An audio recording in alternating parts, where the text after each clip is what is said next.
had his hands on finer gold lanes, but it didn't work. Even the Roger one time.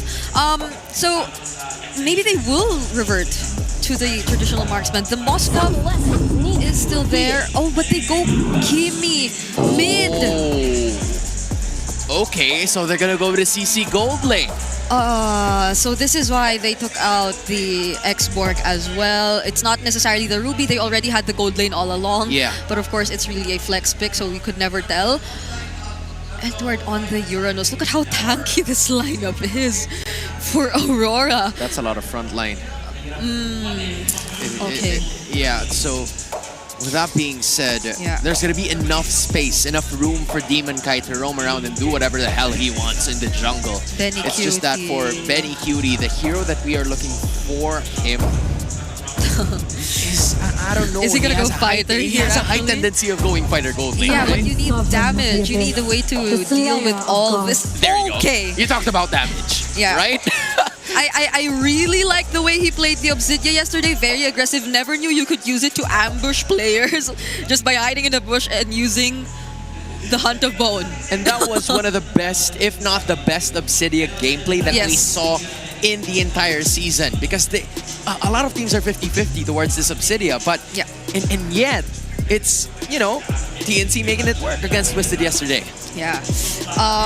Definitely the late game, the wave management for TNC is what I am going to be paying attention to, considering that they might need to be a bit more farm heavy in their lineup. Aurora, on the other hand, being this very tanky lineup that you see, they can afford to make their presence be felt early on. The Northern Lights looking to showcase everything again. Here, MPL Philippines Season 16, once again to join you guys, watch a TNC Pro Team.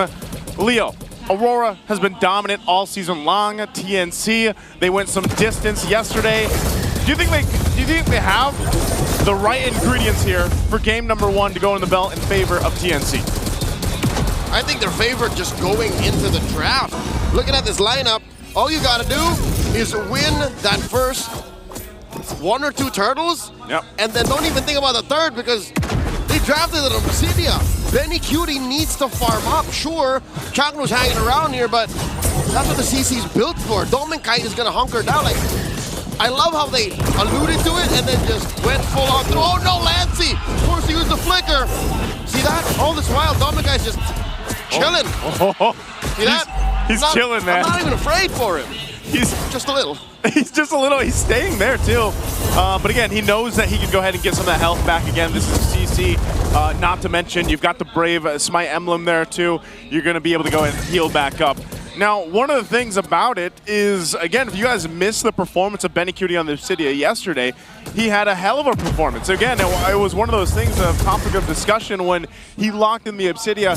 We haven't seen, I feel like, that good of a game from anyone just yet, except for Benny Cutie last night. So maybe if he's able to go ahead and replicate the same thing here, you would be able to say that, yeah, Benny's damn good on the Obsidia, because this would be against a team that is Rora, who's been #1 and really kind of unstoppable for the season. And this map is the perfect place to do that. Chagnu comes through that safely as Light runs into him.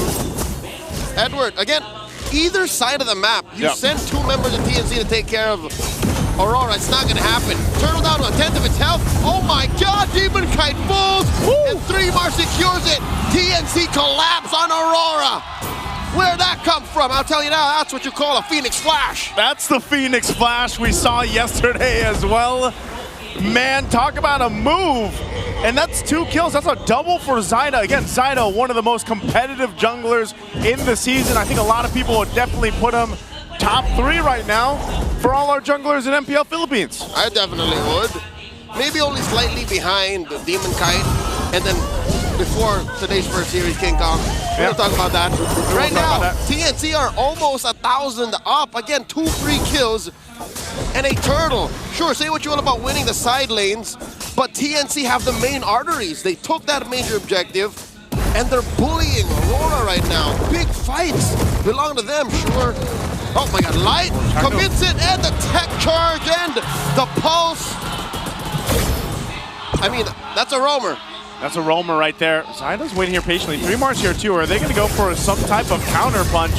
It's light that they do the brunt of the damage. He's fine. He's tanky enough on this Grok.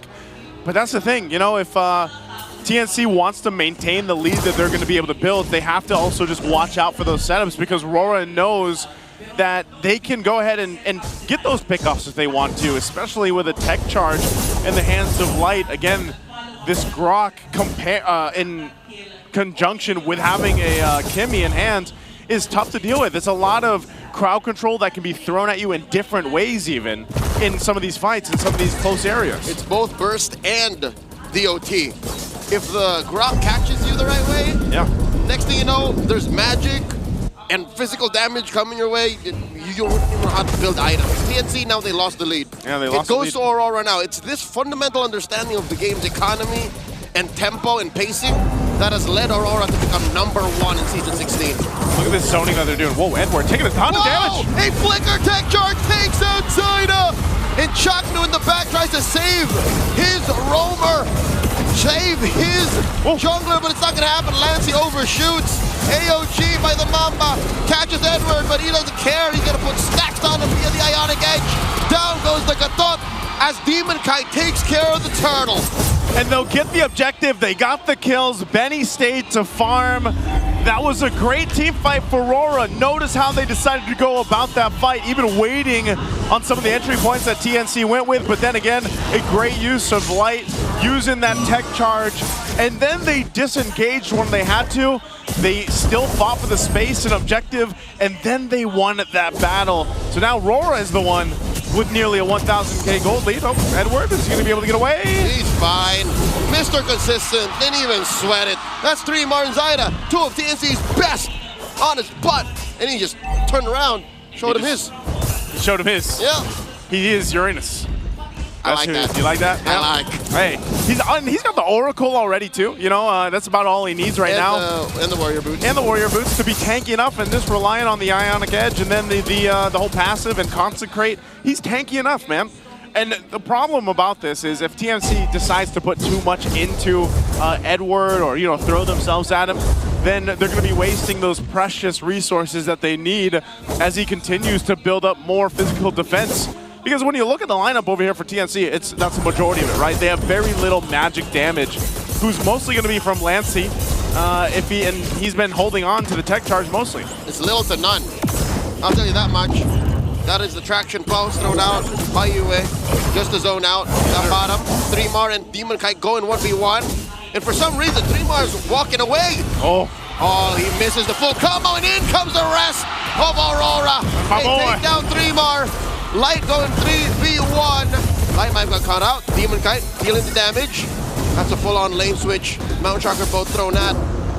That Doming Kite still going to continue pressuring that turret. Yeah, look at this. Also the push up here. Still Edward is doing his thing. Again, you're kind of left to make a decision here if you're TNC. Where do we put our focus on?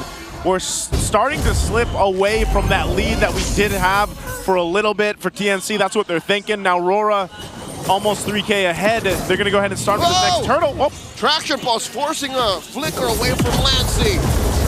Chaknu was there. He gives the information, but I think they just got to give this one up. I don't think they have any room to actually contest this. And now on the run. Oh my God, Lancey tech charge back. And that was post-turtle take. Yue dealing a lot of damage on Zyda. The flicker, the tech charge, Zyda falls once more. The only thing TNC can do is send Benny over to the long lane and say, Benny, just farm up. Just farm up, Benny. Just farm Benny and now run, Benny. Oh no, I think he threw out the HOB. No one to save him, 4 members of Aurora. He gets blinded by the Northern Lights. Aurora are approaching a 4K gold lead. Oh man, if there's a Phoenix Flash, what about the Auroras? What do they have? Don't they? Oh no! Chaknu! What was he doing trying to stay underneath the orange? Okay. Aurora commit Grand Theft Orange. Lancey here gets caught out. No tech charge on this Grok. The AOG jumping in. They crack him open. The clapback from Aurora. Chaknu falls roamer for roamer. Call it supportal combat as Edward holds the line. 4 members of TNC can't crack this Uranus. And now Aurora is playing around, Uranus. They're going to go ahead and continue to put... Zaida! Zaida! Again! As I mentioned it! Off of Edward! That's... Uranus shouldn't be that painful. Well, he's dancing all over the place right now, man. Edward's feeling darn good, 3-0-2. Someone check on him. He's got the blade armor now as well. I mean, Edward, he fears nothing with this physical, dominant lineup that TNC brought to game 1. What is going on here? Lancey, too, he's been holding on to all these tech charges. Oh, they're going to be forced off the tier 1 turret.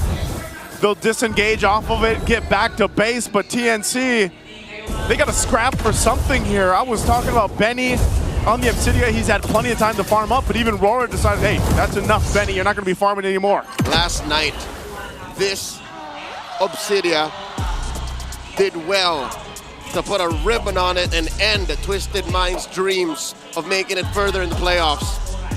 But TNC that whole game looked good. In this one, they're struggling. How does an Obsidia that's not fully farmed up yet perform? Like, they are on a clock, Joseph. They literally cannot get to a certain time without holding the line up until that time. I'll tell you, man, the part of the problem, too, is if you just, you keep Benny there, he's got to farm up. It's weird because when we saw that performance on the Obsidia yesterday, he was allowed that opportunity to just come online. And then remember, he got early kills. Like, he was able to snowball himself on the Obsidia. This one's different where it's like his team's falling apart all around him. You know what this feels like? What's it feel like? It feels like applying for an entry-level job that requires 5 years of experience. It's so weird. It doesn't make sense, right? It doesn't make sense. Like, what am I going to do? The rest of my team's falling apart. I can't help them. Where do I go? I'll never forget that. Fresh grad coming out, applying to jobs, and you go down, you scroll down, and it's like, yeah, we need 3 years of experience. You're like, where do I get this? Like, where do I get that? Exactly. So where does he find all the farm? Where does he get the stacks? The map is shrinking. Oh, man, that's, for Benny in that case, it's almost like you do just have to kind of wait for your team to get back in form. You're falling further and further behind. I mean, you look at this and you're like, man, we're facing down a massive deficit already at this point in the game. All right, fortunately, they have a Gatot Kacha to hold the line. They have a Mount Shocker to provide vision to see exactly where there are hostiles. This is a dance that I'm not so sure that TNC should be taking. I think they want to take a risk. At less than half health. They're going to take the risk. They actually get the flicker out. Benny's still alive.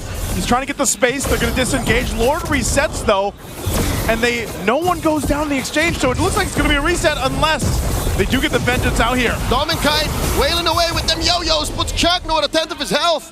Surprisingly, no one falls. Aurora may have been holding out.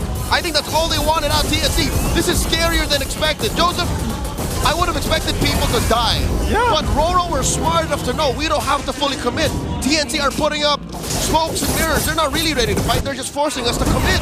And now, what they did is they got all the ultimates that they needed down, the battle spells too. The TNC, they went in hot. They ran out so quickly, man. The fire ran out. It's a stroke of genius. Again, they could have forced themselves to fight and get kills. I think TNC were expecting that. But Rora one-upped them and said, no, sir. No, sir. You don't have enough experience here. Exactly. And with this, man, I don't know, Rora, they're going to get that Lord. It is that first one to go ahead and push it in the base. But with this kind of lead and this kind of lineup, they could potentially force a fight that TNC's not ready for. That's what this lineup is so good at. Non-committal engagement. See, they can just throw attraction falls and check. How do they react? Yep. All right, we go in. And they can just say, we don't go in, we can go again. We can go again. And the trick to this, too, is Light, once that flicker's available, he might try to make a play. So the Lord charges in. Holy Shields were still up, but it is expended now in the bottom, the mid lane, and top. Top still holds for a little bit longer, but they'll do some damage on these mid-base turrets of TNC. Lancey's holding on to his tech charge again. Do they want to go ahead and try to force a turnaround here? 3mar already using that Bravest Fighter. He's going to be fine. They hold off for now. TNC with the defense for now. And this is such a lethal juxtaposition of these two lineups. Rora, they can play hard and fast with their ults. Like, they can just throw out attraction falls and say, yeah, we're fine, we still have a tech edge, waiting, a curtain call. The exit plan for Dominkite is still safe, he has that Phantom Execution. While TNC, they're so ult reliant. Rora can count. Mount Shocker check, Bravest Fighter check, IMU check. They got nothing left. They have nothing left, man. Ult reliant, but at the same time, start of it, dog. Yeah. I mean, even looking at the items here, you still need plenty of time. Lancey did pick up a Divine Glaive, so he's got that. You can see there's some damage being pumped out now from Benny-Cutie, but he's still far away from what we saw the shades of that Obsidia last night, where he was just dominating. So they definitely need that time. I think even in a sense when Chaknu and 3mar get a little more tanky, a little more durability in their hands here, they'll be okay to go ahead. But, you know, mind you, when that Lord came up earlier on, even if they were down 5,000 gold, dude, they chose to fight it anyway. Now, if they choose to do that again by the time the next Lord is up in less than 30 seconds, and they bought themselves a little more extra damage, a little more durability, then they might be in a position to actually beat Aurora in a fight. Yes, but no, because Aurora are now up 8,000 gold. It's 8,000 gold, man, but I'll tell you what, we've seen turnarounds before. And if it depends on how TNC plays that fight. I think the biggest factor is Chaknu, for the most part, hasn't been able to get those setups on the AOGs we're looking for. And even to an extent, again, the setups aren't just in their favor. I don't think it's going to happen. Aurora are just so good at dispersing and regrouping. And look, they can try to contest, but just the fact that Zaida doesn't know what's happening in that Y brush, and how Aurora are holding these choke points, he wouldn't even dare come close. Free Lord for the Northern Lights. And they had to clear out that minion. They kept Benny up top. So he's got his orange buff here. Again, itemization-wise, Benny, he doesn't have much of a choice. He's just going to have to defend, man. He's going to have to pull something out of here. I think a big part of this is Lancey. You know, our panel talked about Lancey, especially for this matchup, especially what we saw him do yesterday. And I think this is a moment where he steps up. A big tech charge in this base defense could actually change, I feel like, the game here. It's one of those moments where, again, this lineup, you can't count it out completely. Lancey, yeah, he's got a little bit of damage. He's about the only magic damage over here, but if you're able to set something up, that's where then, you know, Benny-Cutie unleashes. He's getting closer. He's got his Haas Claws, Corrosive Scythe, and he's building into what? His fourth item. Probably defensive he's going to need. All right, with this Lord and the rest of the waves crashing in, 10K up, I think Aurora are going to be happy with just a bare base. I don't think they can end it now. Capture Pulse, thrown over. Light spends that enhanced basic attack. Chaknu blocks off from the exit point, the rampart. Bottom lane inhibitor falls. See how Aurora's taking it slow? They know that they have to do this. They have to take the discipline route towards the end. Bravest Fighter by 3mar. Oh, 3mar jumps in. There's an AOG already too. 3mar, though, he's in trouble here. Can he escape? Plus attack. Charge as Lancey falls. Paired up 4 in light. Turret still standing. Benny-Cutie almost bites it. As the Mamba falls. Yue gets a double. The base is going to be up next. Mount Shocker by Zaida. I don't think they can clear the waves. 3mar, less than half health. Look at the base. Traction Pulse. Thrown out one more time as the next inhibitor, the last one, falls. 4v3. TNC are holding on. 3mar in the middle of it all. Oh, 3mar, he takes the brunt of the damage. He was trying to clear the waves, but that's it. It's over. TNC get wiped out as Aurora blind him in the first game of this best of 5. 1-0. A valiant effort to defend there. TNC facing